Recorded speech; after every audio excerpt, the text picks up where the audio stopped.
بسم اللہ الرحمن الرحیم السلام علیکم۔ سکندر جب یہ کہہ کر خاموش ہوا تب راجہ پورس نے کچھ دیر سوچ کر اسے مخاطب کیا۔ جو کچھ تم نے پوچھا ہے اس کی تمام تفصیل میں تمہیں بتاتا ہوں۔ جہاں تک یہاں کے لوگوں کے لباس کا تعلق ہے تو عام لوگ زیادہ تر رانوں تک لمبا ایک خاص قسم کا چوغا پہنتے ہیں۔ اس کے علاوہ وہ دوسرے کپڑے بھی اپنے جسم پر زیب تن کرتے ہیں، جن میں سے ایک کپڑا وہ اپنے سر کے گر لپیٹتے ہیں جسے ہم پگڑی کہتے ہیں، اور دوسرا کپڑا کندھے پر ڈالتے ہیں جو سائز میں چھوٹا ہوتا ہے اور صافہ کہلاتا ہے۔ ہمارے معاشرے میں جو لوگ صاحب حیثیت اور دولت مند ہیں وہ اس لباس کے علاوہ اپنے کانوں میں ہاتھی دان کی قیمتی بالیاں بھی پہنتے ہیں، جبکہ اپنی داڑھی کو مختلف خوبصورت رنگوں سے رنگتے بھی ہیں۔ جہاں تک جنگ و جدل اور لڑائی کے ہتھیاروں کا تعلق ہے تو ہمارے جنگجو لڑائی میں خاص طور پر تیر کمان استعمال کرتے ہیں۔ ہمارے ہاں کی کمان انسان کے اپنے جسم کے برابر لمبی ہوتی ہے، جس کا ایک سرا زمین پر مضبوطی سے رکھ کر اس کو بائیں پیر سے دباتے ہیں اور کمان کی ڈوری کو پوری طاقت سے پیچھے کی طرف کھینچتے ہیں۔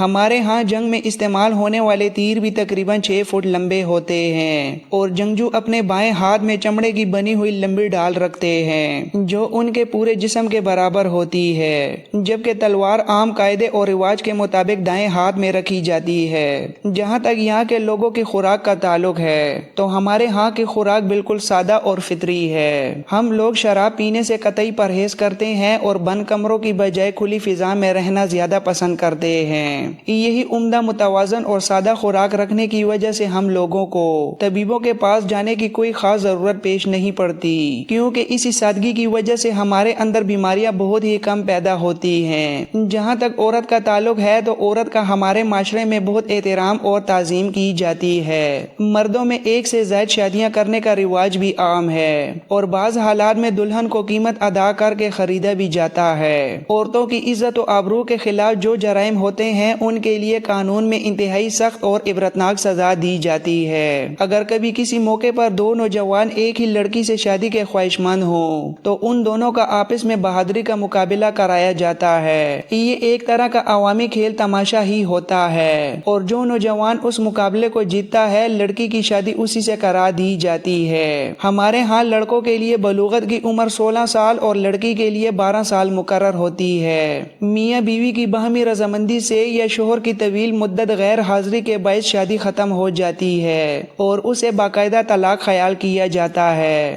عورت کو شادی کے موقع پر میکے سے جو چیزیں ملتی ہیں یا جو اس کے قریبی رشتہ دار تحفے میں اس کو دیتے ہیں، یا پھر جو قیمتی زیور اس کا خاوند اس کو محبت میں دیتا ہے، وہ سب اسی عورت کا ذاتی دھن اور ملکیت شمار کیا جاتا ہے۔ جو عورتیں بیوہ ہو جاتی ہیں انہیں معاشرے میں دوسری شادی کرنے کی مکمل اجازت ہوتی ہے۔ دوسرے ملکوں کی طرح ہمارے ہاں سخت اور ظالمانہ غلامی کی لعنت بھی موجود نہیں ہے، بلکہ غلامی کی ہمارے ہاں چند مختلف اور نرم صورتیں رائج ہیں۔ جو شخص اپنے قرضے کی عدم ادائیگی کے سبب مجبور ہو کر اپنے آپ کو قرض خواہ کے حوالے کر دے وہ غلام کہلاتا ہے۔ دوسری قسم کے وہ غلام ہوتے ہیں جن کو ان کے غریب ماں باپ شدید غربت کے باعث زندگی بچانے کے لیے دوسروں کے حوالے کر دیں۔ تیسری صورت کے غلام وہ جنگی قیدی ہوتے ہیں جو جنگوں کے دوران میدان کارزار سے پکڑے جاتے ہیں، مگر ان غلاموں کو یہ اختیار حاصل ہوتا ہے کہ وہ اپنے آقا کی خدمت کے علاوہ فارغ وقت میں کسی بھی قسم کی محنت و مزدوری کر کے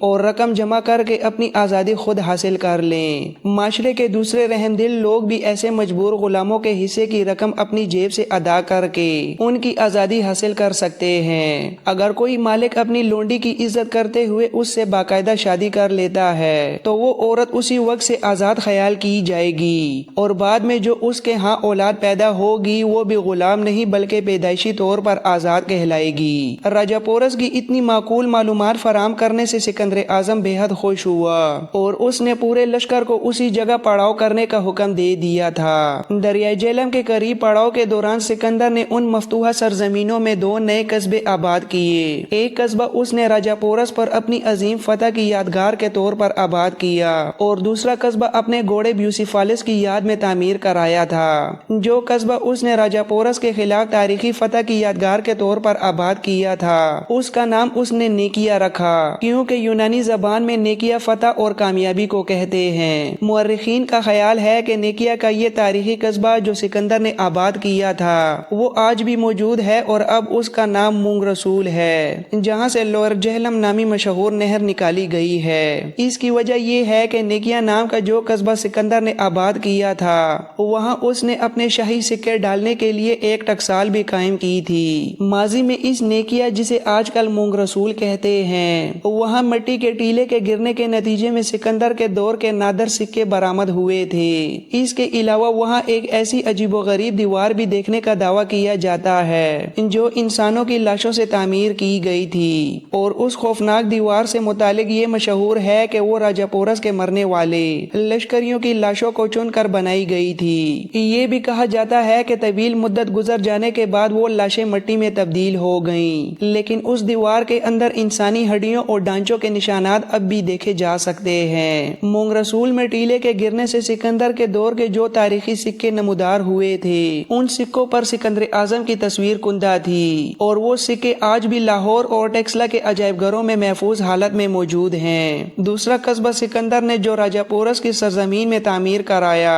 اس کا نام اس نے اپنے مرنے والے گھوڑے کے نام پر بیوسیفالس رکھا۔ یونانی زبان میں بیوسیفالس کا مطلب دراصل گائے کا سر ہوتا ہے، چونکہ سکندر کے اس گھوڑے کا ماتھا اور سر دیکھنے میں گائے کی پیشانی جیسا چوڑا تھا، اسی بنا پر اسے بیوسیفالس کہا جاتا تھا۔ یہ نایاب گھوڑا راجا پورس کے ساتھ ہونے والی خوفناک جنگ کے دوران مر گیا تھا، لہذا اپنے اسی گھوڑے کی یاد کو ہمیشہ زندہ رکھنے کے لیے سکندر نے وہاں جو قصبہ آباد کیا اس کا نام بیوسیفالس رکھا، جو بعد میں صدیوں کے سفر اور تلفظ کے بگڑنے کی وجہ سے بیوسیفالس کی بجائے پھالیا کے نام سے مشہور ہو گیا، اور وہ تاریخی قصبہ آج بھی پنجاب کے ضلع منڈی بہاؤالدین کی ایک اہم تحصیل کے طور پر موجود ہے۔ چند روز تک راجا پورس کی سرزمینوں میں آرام کرنے اور اپنی تھکن مٹانے کے بعد سکندر نے آخرکار اپنے لشکر کے ساتھ وہاں سے آگے کی طرف کوچ کیا۔ آگے بڑھتے ہوئے اس نے اپنی فوج کے ہمراہ ببھرے ہوئے دریائے چناب کو عبور کیا۔ دریائے چناب کو کامیابی سے عبور کرنے کے بعد سکندر ایک طرح سے نئی مصیبتوں، مشکل رکاوٹوں اور مسلسل عذاب کا شکار ہو کر رہ گیا تھا۔ گو کہ راجا پورس سے ہونے والے خونریز جنگ کے دوران یونانیوں کا خاصا جانی اور مالی نقصان ہوا تھا، اور میدان جنگ میں اپنے قریبی ساتھیوں کے مارے جانے پر خود سکندر کے علاوہ اس کے سالاروں اور عام لشکریوں کو بھی بہت گہرا دکھ ہوا تھا۔ اس کی وجہ یہ تھی کہ چیلیاں والا کے تاریخی میدان کے قریب جو خوفناک جنگ سکندر اور راجا پورس کے درمیان لڑی گئی تھی، اس میں جہاں ایک طرف راجا پورس کے بہت سے لشکری مارے گئے تھے وہاں دوسری طرف ناقابل تذکیر سمجھے جانے والے یونانیوں کی لاشوں کے بھی ڈھیر لگ گئے تھے۔ اسی جانی نقصان کے خوف کی وجہ سے یونانی فوجی مزید آگے بڑھتے ہوئے بری طرح ہچکچا رہے تھے کہ کہیں اسی طرح کا بھاری نقصان انہیں دوبارہ نہ دیکھنا پڑ جائے، لیکن چناب پار کرنے کے بعد جو حیران کن صورتحال سامنے آئی وہ یونانیوں کے لیے قطعی طور پر غیر متوقع اور پریشان کن تھی۔ چناب کے بعد آگے کوئی بہت بڑی یا منظم حکومت تو قائم نہیں تھی، مگر مختلف قبیلے اور چھوٹی قومیں اپنے اپنے علاقوں میں آزاد حیثیت سے رہتی تھیں، اور انہوں نے اپنے قبیلوں کا انتظام چلانے کے لیے باقاعدہ جمہوری پنچایتیں مقرر کر رکھی تھیں۔ سکندر نے جب دریائے چناب کو عبور کیا تو مورخین کہتے ہیں کہ اس موقع پر وہاں آباد ایک قوم کے لگ بھگ 362 آدمی وفد کی صورت میں سکندر کے پاس آئے۔ انہوں نے سکندر کے سامنے کھڑے ہو کر صاف الفاظ میں کہا کہ وہ ہمارے پرامن علاقوں میں کسی بھی قسم کی لوٹ مار اور جبری قبضہ کیے بغیر یہاں سے سیدھا آگے گزر جائے، نہ وہ ہماری لہلہاتی فصلوں کو کوئی نقصان پہنچائے، نہ ہمارے نہتے آدمیوں میں سے کسی کا قتل عام کرے، اور نہ ہی ہمارے خود مختار علاقے میں اپنی فوج کا پڑاؤ کرے۔ سکندر ان الفاظ کو سن کر شدید برہم اور غصے سے لال پیلا ہو گیا۔ اس نے غرا کر کہا کہ اگر میں تمہاری یہ شرائط نہ مانوں اور ایسا نہ کروں تو تب تم کیا کرو گے؟ اس پر ان لوگوں نے کمال جرأت مندی اور بے باکی کا اظہار کرتے ہوئے جواب دیا، اگر تو یونان کا عظیم حکمران ہے تو اپنی جگہ پر ہوگا۔ ہم اپنی آزادی کی بہت زیادہ قدر کرتے ہیں، ہم صدیوں سے ہمیشہ آزاد رہے ہیں اور آئندہ بھی آزاد ہی رہنا چاہتے ہیں۔ اس پر ہم تجھے صاف کہیں گے کہ تم ہم سے دشمنی مول نہ لینا اور امن سے گزر جانا۔ سکندر ابھی تک اسی غرور میں مبتلا تھا کہ یہ تو محض چھوٹے اور بکھرے ہوئے قبائل ہیں۔ ان چھوٹی اقوام نے دریائے چناب اور بیاس کے درمیانی علاقوں کو آپس میں بانٹ رکھا ہے، لہٰذا جہاں راجہ پورس جیسا طاقتور اور عظیم حکمران اس کی فوج کا مقابلہ نہ کر سکا، وہاں مختلف علاقوں اور قبیلوں میں بٹے ہوئے یہ عام لوگ اس کا بھلا کیا مقابلہ کریں گے۔ لیکن جب سکندر نے ان کی آزادی کو للکارا اور ان سے ٹکرانے کا پختہ عزم کیا تو مورخین کہتے ہیں کہ دریائے چناب اور بیاس کے درمیانی حصوں میں جو اقوام تھیں وہ اتنی نڈر جنگجو تھیں کہ انہوں نے سکندر کی فوج کے خلاف جم کر مقابلہ کیا۔ سکندر کے لشکر کا جانی نقصان اس قدر راجہ پورس کے ساتھ ہونے والی جنگ میں بھی نہیں ہوا تھا جس قدر نقصان اس کا دریائے چناب اور بیاس کے اس درمیانی خطے میں ہوا تھا۔ ان اقوام کے جنگجو حشرات الارض کی طرح اچانک زمین سے نمودار ہوتے، بجلی کی تیزی سے سکندر کے لشکر پر قہر بن کر حملہ آور ہوتے اور لاشوں کے ڈھیر چھوڑتے ہوئے واپس جنگلوں اور پہاڑوں میں غائب ہو جاتے۔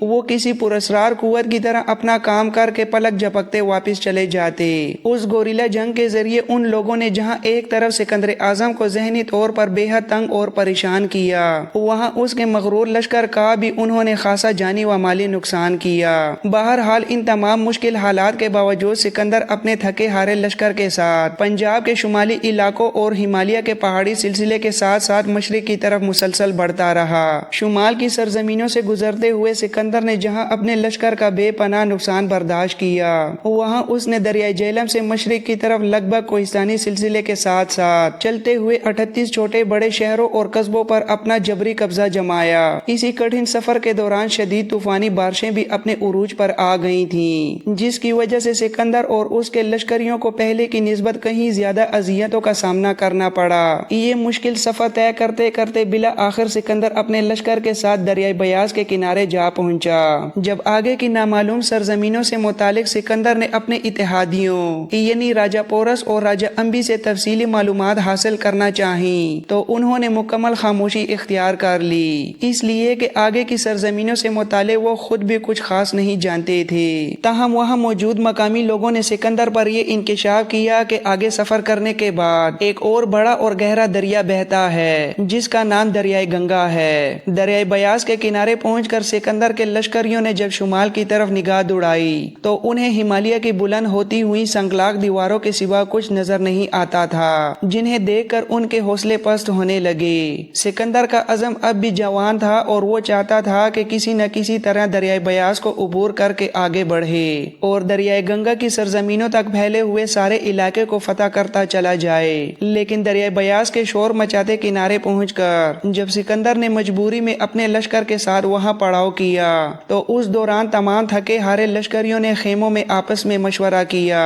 اور سب متفقہ طور پر اس فیصلے پر پہنچ گئے کہ اب وہ مزید آگے بڑھنے اور خوار ہونے کی بجائے سیدھا واپس اپنے وطن یونان جائیں گے۔ سالاروں نے جب اپنے باغی لشکریوں کے اس فیصلے سے متعلق سکندر کو تفصیل سے آگاہ کیا تو اس نے صورتحال کی سنگینی کو بھانپتے ہوئے لشکر کے مختلف حصوں کے بڑے سالاروں کو اپنے خیمے میں اکٹھا کر لیا۔ وہ یہ سمجھتا تھا کہ وہ ہمیشہ کی طرح اپنے سالاروں کو جذباتی تقریر سے سمجھا لے گا اور اپنے اپنے حصے کے ماتحت لشکر کو اس بات پر آسانی سے آمادہ کر لیں گے کہ پیش قدمی کے اس عظیم سلسلے کو دریائے بیاس پر ہی ختم نہیں کر دینا چاہیے بلکہ ہر خطرے کو کچلتے ہوئے آگے بڑھنا چاہیے۔ سکندر کو اپنے ماضی کے تجربات پر پوری امید تھی کہ اس کے لشکری اس کا کہا کبھی نہیں ٹالیں گے اور اس کے حکم کے مطابق دریائے بیاس عبور کر کے دوبارہ فتوحات کا سلسلہ شروع کریں گے۔ اب سکندر کے لیے دوسری بڑی مصیبت یہ تھی کہ صرف عام لشکری ہی واپس جانے کے لیے بضد نہیں تھے بلکہ جن سالاروں سے وہ اس وقت سر جوڑ کر مشورہ کر رہا تھا وہ خود بھی اسی حق میں تھے کہ اب مزید آگے بڑھنے کی بجائے واپسی کا فیصلہ کر لینا چاہیے۔ سکندر کو جب اپنے سالاروں کی مایوس کن گفتگو کے دوران یہ پتا چلا کہ کچھ بڑے سالار بھی اب واپسی کے حامی بن چکے ہیں تب اس نے غصے اور جلال میں انہیں مخاطب کر کے رعبدار آواز میں کہا، بہادر اور جرأت مند لوگ اپنا عظیم مقصد حاصل کرنے کے لیے محنت سے کبھی جی نہیں چراتے بلکہ ان کی ہمت کے سامنے خود محنت و مشقت بھی گھٹنے ٹیک دیتی ہے۔ کیا تم لوگ آگے بڑھنے سے صرف اس لیے ڈر رہے ہو کہ آگے کی انجان سرزمینوں میں ہمارا نئی اقوام اور وحشی قبیلوں سے پالا پڑے گا جو ہمارے لیے جانی نقصان کا باعث بن سکتی ہیں؟ کیا اس سے پہلے ہم نے راستے میں آنے والے بڑے بڑے سرکش قبائل اور ظالم قوموں کو اپنی تلواروں سے مغلوب نہیں کیا؟ کیا مشرق میں ایران مسلمان کی عظیم مملکت سے بھی کوئی بڑی اور طاقتور مملکت موجود ہوگی، یا کیا دنیا میں شہنشاہ داریوش سے بھی کوئی بڑا اور طاقتور شہنشاہ اب باقی بچا ہوگا؟ اگر خود داریوش اپنی تمام فوج کے باوجود میدان جنگ میں ہمارا مقابلہ نہیں کر سکا تو یقین رکھو کہ مشرق کا کوئی بھی دوسرا حکمران ہماری تلواروں کے سامنے زیادہ دیر ٹھہر نہیں سکے گا۔ سکندر نے چہرے پر جلال سجاتے ہوئے اپنی گفتگو کو آگے بڑھایا اور مزید کہا، اگر ہم دریائے بیاس کے کنارے سے ہی مایوس ہو کر واپس ہو لیے اور آگے نہ بڑھے تو مجھے ڈر ہے کہ جن قوموں کو اب تک ہم اپنی تلوار کے زور پر فرمانبردار بنا چکے ہیں وہ ہمارے پیچھے ہٹتے ہی غیر مطیع لوگوں کے ساتھ مل جائیں گی جو اب تک آزاد ہیں، اور پھر وہ سب مل کر ہمارے خلاف برسر پیکار ہو جائیں گی جو مستقبل میں ہمارے لیے بہت بڑے جانی و مالی نقصان کا باعث بنے گا۔